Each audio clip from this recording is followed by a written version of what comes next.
অন্ধকারে আছি। কোন কারে আছি? অন্ধকারে। অন্ধকারে কোথায়? এত লাইট তো।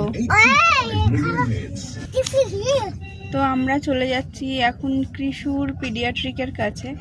কৃষুর অনেক দিন ধরেই খুব শরীর খারাপ, মানডে থেকেই প্রায় কফ অ্যান্ড কোল্ড অ্যান্ড ফিভারে ভুগছে।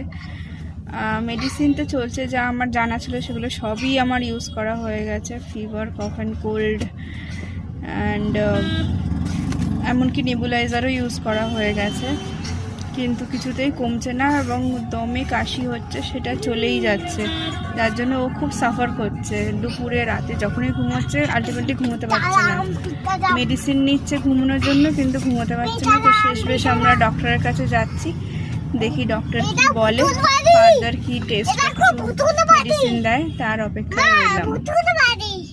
এই ডক্টর কাছ থেকে ফিরলাম, তো গলা ফুলে গেছে ইনফেকশনের জন্য, যেটা গেস করেছিলাম ইনফেকশন হয়ে ফুলে গেছে, তার জন্য ডক্টর আবার নতুন করে কিছু মেডিসিন প্রেসক্রাইব করলো, সঙ্গে পুরনো মেডিসিনও চলবে, নেবুলাইজারও চলবে। তো যাই হোক, আমার মন বলছিল যে না, ডক্টর চেক আপ করে দেখা দরকার, এইভাবে কাশছে কেন।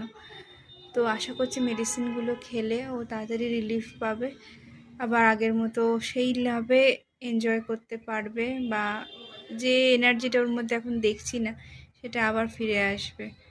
Hope for speedy recovery.